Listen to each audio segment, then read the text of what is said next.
Olá, meus amigos, novamente aqui, professor Gilson Cardoso, para falarmos agora sobre Idade Média. Idade Média é muito importante nos concursos, nos vestibulares, 1000 anos de Idade Média, século 5 a 15, né? Um abraço forte em cada um de vocês aí, não é? Muito sucesso nessa caminhada, né? Como tenho dito sempre, o sucesso não ocorre por acaso, é preciso determinação, é a diferença que faz a diferença. É a diferença que faz a diferença. Estude com eficiência, com disciplina, foco, pensamento positivo, visão positiva de futuro é fundamental.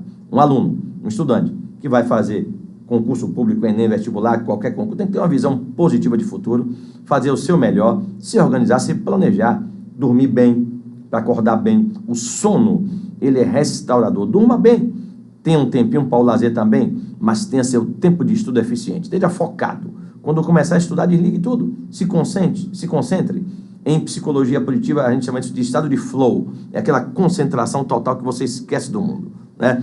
Quando você está num estado de flow, você faz as coisas que nem sente o tempo passar. Então, sucesso para você nessa caminhada para o Enem, os vestibulares, os concursos públicos. Que Deus conduza a vida de todos, Deus abençoe todos vocês. Então, vamos falar de Idade Média. Gosto muito desse momento. Existem bons filmes sobre esse momento, né? Sobre Idade Média, O Nome da Rosa, né?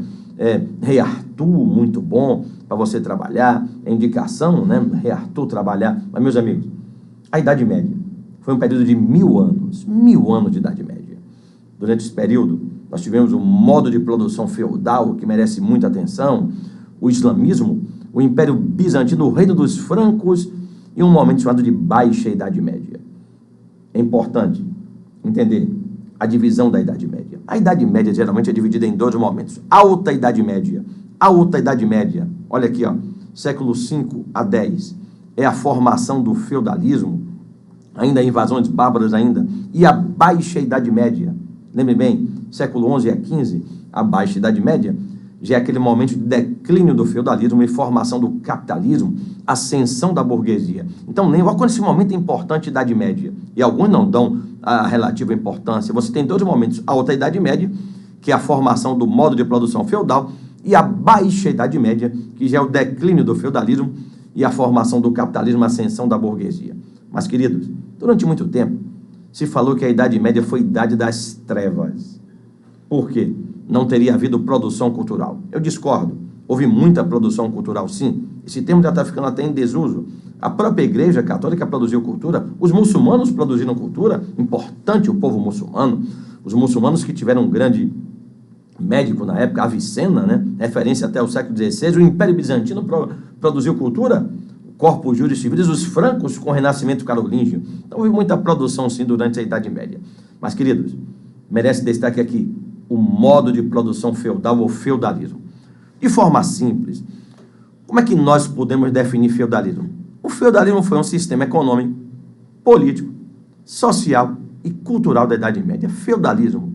O feudalismo se desenvolveu na Europa Ocidental. Um sistema econômico, político, social e cultural da Idade Média. Sistema econômico, uma economia de subsistência, né, ou autossuficiente. Cada feudo produzia para seu próprio sustento. O poder político descentralizado ou fragmentado, né? E uma sociedade estamental, dividida em nobreza, clero e servos. Meus amigos, a cultura foi teocêntrica. O feudalismo tem origem numa fusão, numa mescla de costumes romanos e germanos. É como você pegasse um liquidificador, botasse ali os costumes romanos e germanos, batesse e saísse o feudalismo, né? Então, o feudalismo foi uma mescla dos costumes romanos e germanos. A sociedade feudal, como eu falei, foi uma sociedade estamental, com funções definidas. A nobreza lutava ou defendia, o clero rezava e os servos trabalhavam, né? A igreja justificou a servidão. Lembremos que a Igreja Católica foi a maior senhora feudal nesta época. 1/3 das terras cultiváveis da Europa estavam em poder da Igreja Católica. Igreja que monopolizou a educação. Interessante que economia de subsistência, fragmentação política, ruralização da sociedade, sistema de 3 campos, foram características do feudalismo, né? Feudalismo, que vem de feudo. O feudo era a unidade de produção. O feudo se dividia de que forma? Havia o manso servil, né? Manso senhorial e o manso comunal. Manso quer dizer reserva. Manso servil, a reserva do servo, manso senhorial, reserva do senhor feudal, onde estava o castelo fortificado, e o manso comunal, já diz comunal, comum a senhores e servos, onde iam caçar, pescar, buscar material de construção. Durante a Idade Média feudal, merece atenção um costume, a suzerania e vassalagem. A relação de suzerania e vassalagem foi um costume entre os nobres, né? O suzerano era quem doava a terra, o vassalo quem recebia, né? Isso unia homem a homem numa relação de fidelidade. Suzerania e vassalagem merece atenção. Mas os servos estavam sujeitos a muitas obrigações. O servo recebia a proteção do Senhor, mas tinha muitas obrigações, várias obrigações dos servos, a corvéia, a talha, as banalidades do tostão de Pedro. Corvéia, o que seria a corvéia? O trabalho forçado, 3 ou 4 dias da semana na reserva do Senhor. O que seria a talha? A talha era a obrigação do servo doar metade de sua produção do manso servir ao Senhor. O que seria banalidades?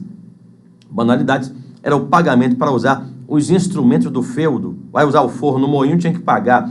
Formariagem era taxa de casamento, vai casar, tem que pagar. Tostão de Pedro era o pagamento à capela local. Capela local, então, trabalhar o feudalismo é sempre importante. A origem, né, que vem dos costumes romanos e germanos, a organização da sociedade, sociedade estamental, nobreza, clero, servos, né? Interessante que os servos só vão se rebelar na Baixa Idade Média com as jaquerris, né?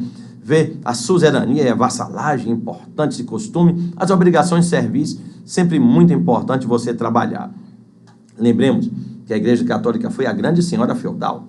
A Igreja Católica teve em suas mãos 1/3 das terras cultiváveis da Europa, né? Monopolizou a educação. Um filme muito importante para você trabalhar é O Nome da Rosa.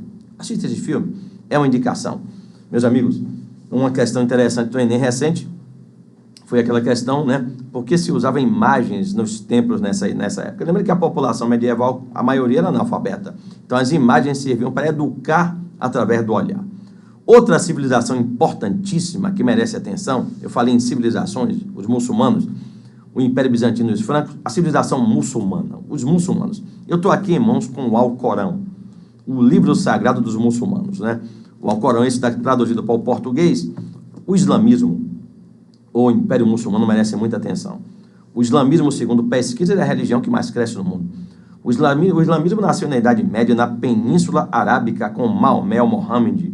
O islamismo foi influenciado pelo cristianismo e pelo judaísmo. Não esqueçam, o islamismo foi influenciado pelo cristianismo e pelo judaísmo, religiões monoteístas, né? Antes de Maomé iniciar sua pregação, os muçulmanos, eles eram politeístas, já havia mais de 300 tribos naquela região. O que é que Maomé fez? Maomé unificou as tribos em torno da religião. Maomé deu unidade política ao império. Unidade política, você tem a religião e a unidade política dada por Maomé, que unifica as tribos. Quando Maomé iniciou sua pregação, ele foi ameaçado de morte. Maomé teve que fugir, né, da cidade de Meca para Iatribe, que passou a chamar-se Medina, a cidade do profeta.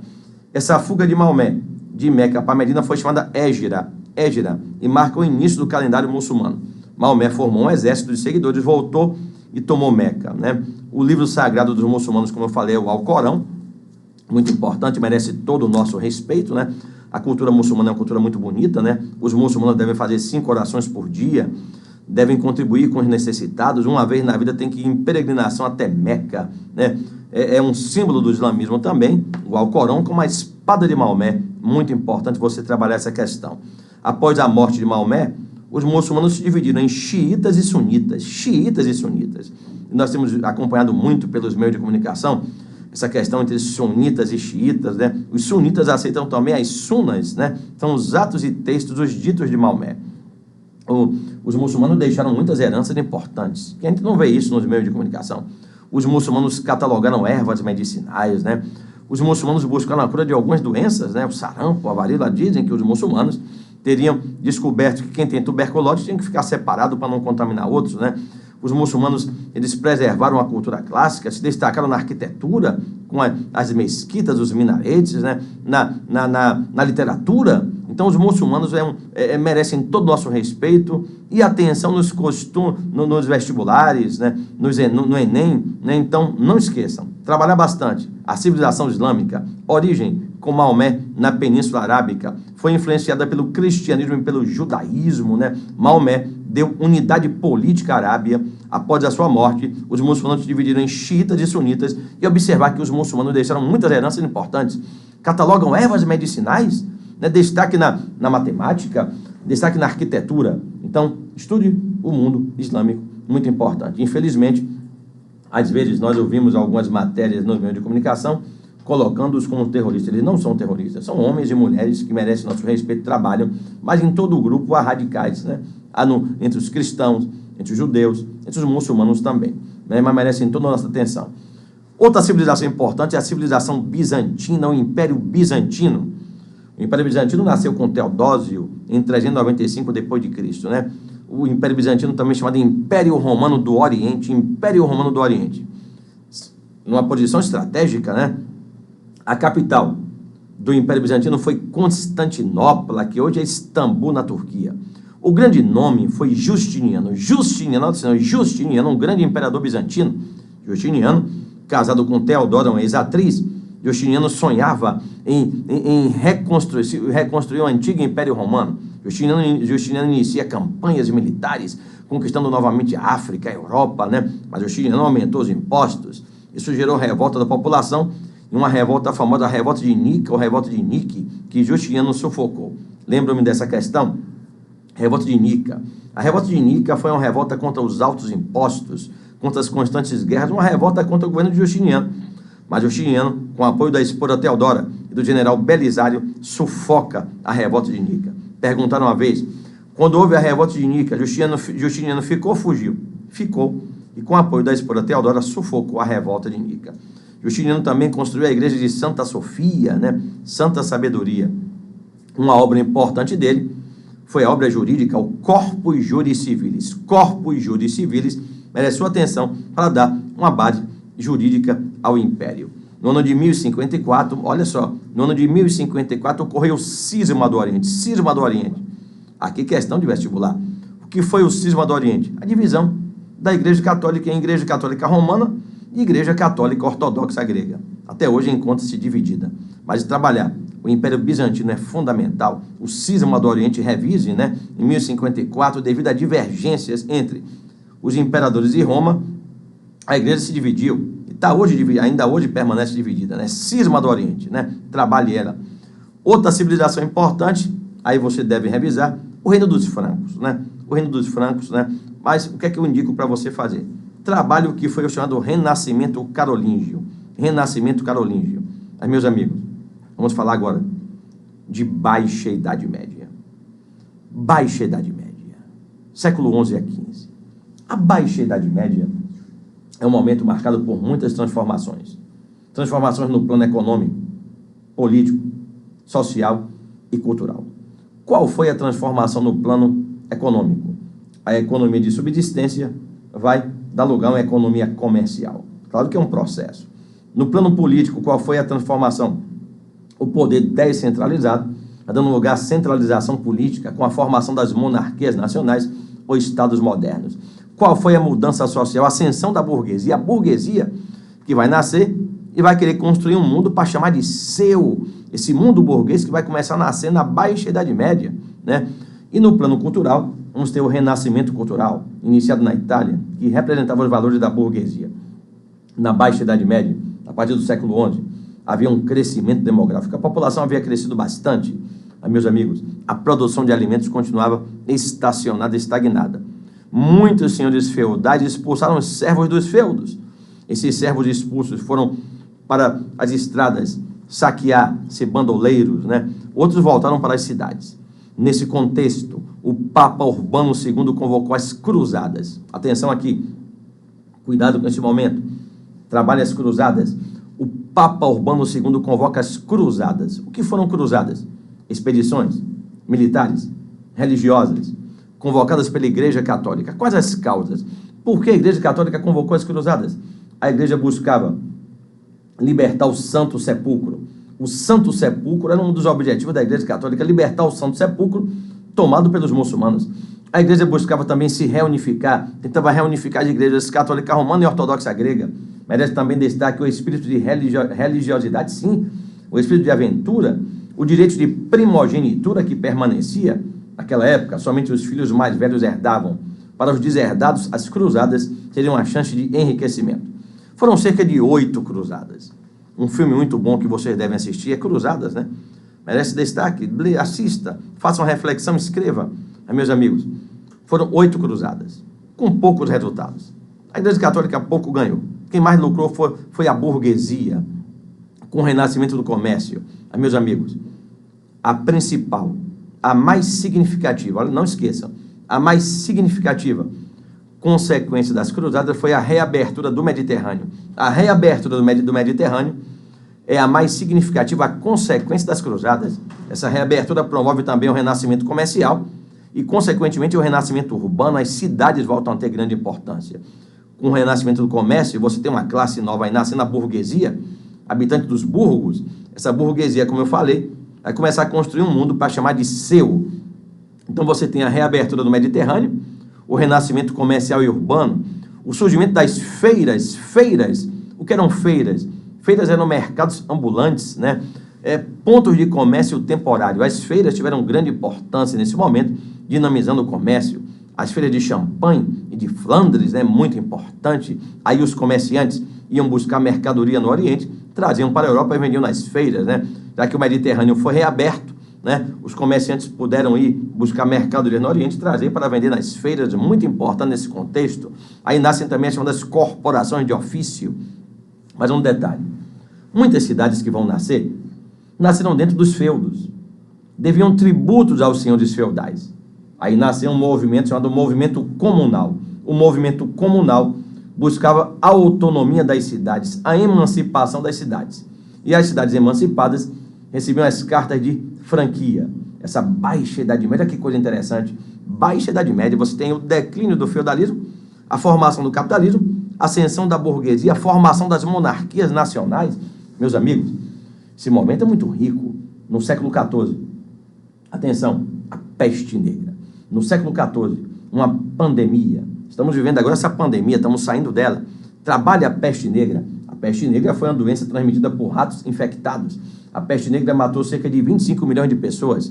Naquela época, os médicos usavam toda uma máscara parecendo um bico de um pássaro. Naquele bico havia o quê? Ervas aromáticas para protegerem-se. Interessante, a peste negra matou cerca de 25 milhões de pessoas. Uma doença transmitida por ratos infectados. Contribuiu para o declínio do feudalismo, mas esse momento também merece atenção. A Guerra dos 100 Anos, entre França e Inglaterra, Joana d'Arc, o papel dela, trabalha essa questão da Guerra dos 100 Anos. E, queridos, o renascimento cultural, representando os valores da burguesia, na região que hoje chama-se Itália, teve início o renascimento cultural, um momento muito rico, um dos momentos mais ricos do homem na Terra. O renascimento cultural, um movimento intelectual, artístico, literário, filosófico e científico. Leonardo da Vinci, Michelangelo, né? Foram grandes nomes do renascimento cultural, como tantos outros. Leonardo da Vinci, que dominou várias áreas, né? Leonardo da Vinci, que esboçou uma roupa de mergulho, um escafandro, helicóptero, bicicletas, né? Foi também pintor e por aí vai. Meus amigos, Michelangelo também, Miguel de Cervantes, grandes nomes do renascimento cultural. O renascimento cultural, ele representava os valores da burguesia, como eu falei. O renascimento cultural que teve origem na Itália. A Itália foi berço do renascimento cultural, por quê? Porque ali havia desenvolvimento comercial, cidades como Veneza, Florença, em grande desenvolvimento. A Itália foi a sede do Império Romano. Se a Itália foi a sede do Império Romano, havia toda a herança cultural. Na Itália haviam os sábios bizantinos que preservaram a cultura clássica. Esse renascimento cultural traz algumas características, né? O racionalismo, olhe bem, racionalismo, experimentalismo, humanismo, antropocentrismo, o homem agora é o centro do universo, a medida comum de todas as coisas, o hedonismo, prazer pelas coisas mundanas, o senso crítico. O homem do renascimento cultural é um homem revolucionário. O mundo está mudando, estamos saindo da Idade Média, já começando a entrar na Idade Moderna. Aquele coletivismo medieval vai dar lugar ao individualismo, o teocentrismo vai dar lugar ao antropocentrismo. Então trabalhe bem também esse momento aí. Veja como essa Idade Média é muito rica. Nós começamos dividindo a Idade Média em 2 momentos. A Alta Idade Média, século V a X, né, que é a formação do feudalismo, e a Baixa Idade Média, século XI a XV, que é o declínio do feudalismo, a formação do capitalismo e a ascensão da burguesia. Falamos aqui do modo de produção feudal, trabalhe bem em suas características. Falamos do islamismo, né? A divisão em xiitas e sunitas após a morte de Maomé, a influência do cristianismo e do judaísmo. Falamos do Império Bizantino com Justiniano, o Corpus Juris Civilis, o corpo do direito civil que merece atenção, o cisma do Oriente. Falamos que você deve estudar o Reino dos Francos, o Renascimento Carolíngio. Vimos também a Baixa Idade Média, com as cruzadas, as consequências das cruzadas, né? Reabertura do Mediterrâneo, o renascimento comercial e urbano, a ascensão da burguesia. A burguesia vai criar um mundo para chamar de seu. Falamos da peste negra, que você tem que trabalhar, uma doença transmitida por ratos infectados, contribuiu para o declínio do feudalismo. Indiquei que vocês trabalhem a Guerra dos 100 Anos, vejam o papel de Joana d'Arc, né? A formação das monarquias nacionais, aí já está começando, né? As monarquias nacionais, com as fronteiras definidas, um exército permanente, e o renascimento cultural, que teve origem na Itália, né? Muito importante você trabalhar. Ver o papel de Leonardo da Vinci, Michelangelo e tantos outros, Miguel de Cervantes, né? Meus amigos, o renascimento cultural, as características devem ser trabalhadas: racionalismo, hedonismo, antropocentrismo. Então trabalhem, sucesso nessa caminhada, viu? Nós estamos fazendo aqui essa revisão, é uma revisão mesmo, corrida para você. Um abraço, confio em você, continue realizando sonhos, hein? Professor Gilson Cardoso.